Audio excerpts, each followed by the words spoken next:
Hello, my name is Margaret Adele, and welcome to another indie book review.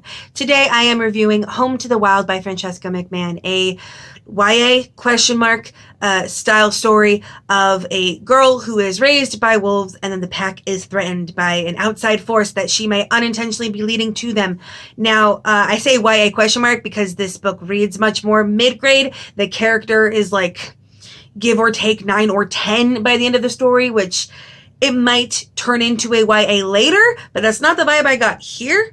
So if you're looking for a YA, like a standard YA, this probably won't be it.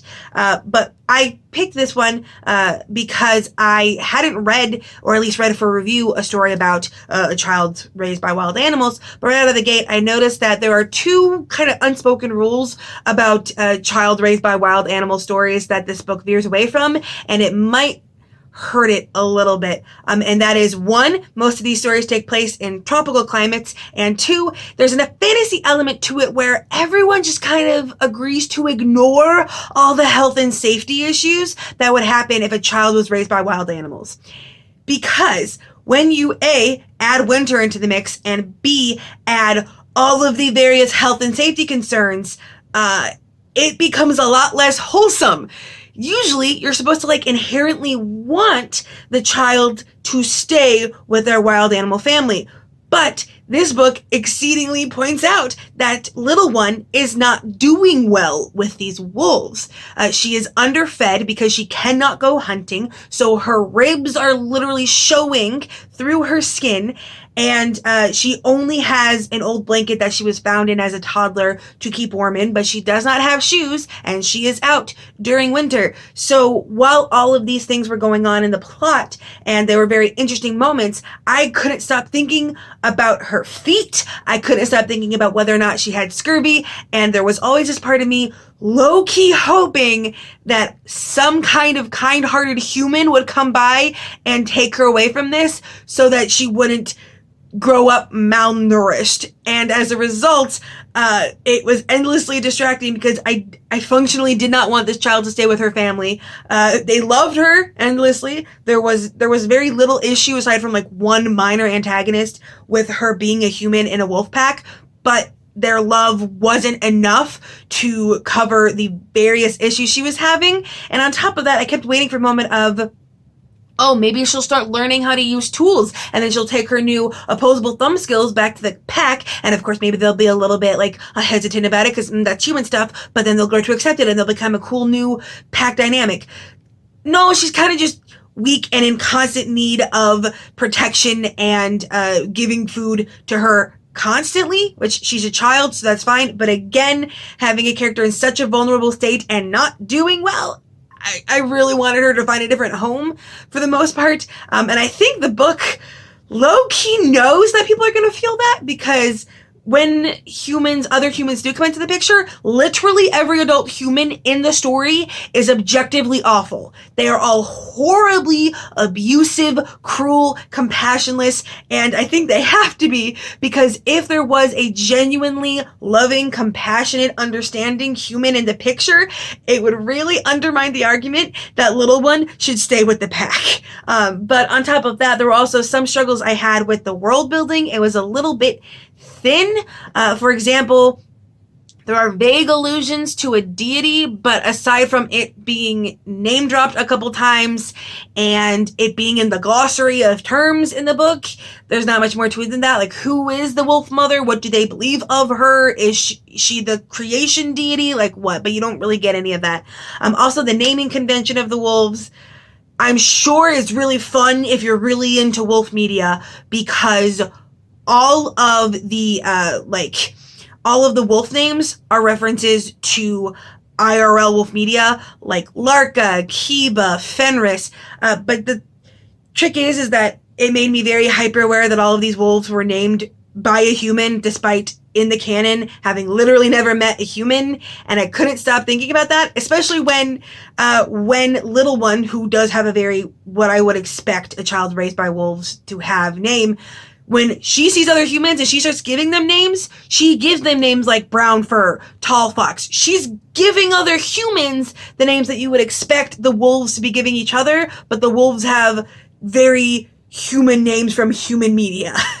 And again, it's probably a nitpicky thing, but I couldn't stop thinking about that.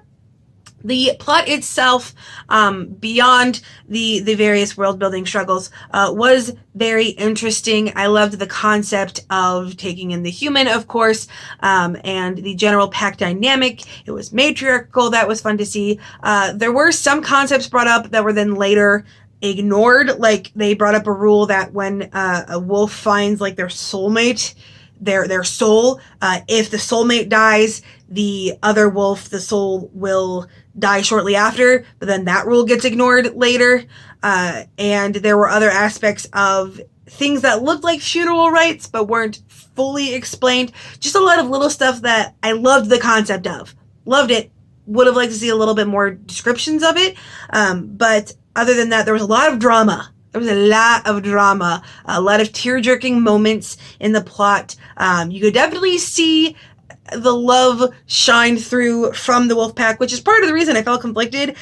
It wasn't enough to override all of the many, many health and safety concerns that kept coming up to the forefront of my mind. And I do wish that the plot had done more to address those, to have her grow so that she was stronger and not suffering as much living in the wilderness, but it doesn't really.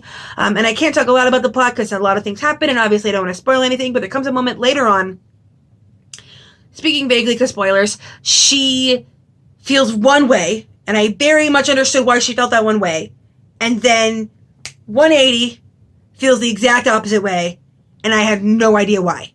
And granted, kids have fickle moods. They will change their minds very quickly. That tracks. But usually there's a reason, and I could not, like, I reread the passage where she changes her mind constantly, and I literally could not find the reason, other than as she just felt like feeling completely differently about the situation for some reason. There was the hints of a sapphic romance. Again, these are like 10-year-olds. So the fact that these two gaining friendship and feeling really close to each other could just be a deep friendship. But, like, I got vibes. Like, I got a lot of vibes. Maybe that was just me. Maybe I'm projecting. That's possible. But if I'm not, and that is a thing, I'm on board, obviously. Always want more sapphic media. And the final moments of the book were nice and dramatic and heartwarming, more or less. Again, I really had to get past that. She's in danger here. She's not doing well. But I really did like a lot of the dramatic moments. I liked the dedication to how wood wolves see things. I wish there had been more of that. I wish we extended the culture of the wolves a little bit more, because that was probably the most interesting part. I also wanted to see a little bit more delving into, like, the wolves have a language. They speak to each other. Cougars, mountain lions, whatever, they also have a language that they can speak to the wolves. And I wanted to know, like, were all the animals in this forest sentient? Was it just predators? It probably was just predators, because if you make the prey sentient, now people feel bad that they're being killed. So maybe, I don't know. But regardless, I gave this book 3 stars. I saw a lot of potential, but I could not, there were just so many roadblocks, so many things that my brain fixated on, that I could not move past it to just enjoy the story. I got distracted a lot by, again, breaking the concept of the child being raised by animals is just fine, don't worry about it. The Pandora's box was cracked open, and once I started thinking about all the health and safety concerns, I just could not stop thinking about all the health and safety concerns. How does this child not have scurvy? How does she have all of her toes? What is she gonna do when she gets her period? Is she even gonna be, like, have enough nutrition to have a period? Or is she gonna be so malnourished it doesn't even happen? Like, all of these things. But if you are able to just focus on a story and stretch your disbelief or willing suspension of disbelief that far, go for it. This will definitely be a great pick for anyone that loves wolf stories. Maybe you'll get more of the references of who the pack members were named after. But for me, I will not be continuing with this series, but I did enjoy it. And if you're looking for some nice mid-grade, well, some dramatic mid-grade slash YA, I would definitely recommend this one.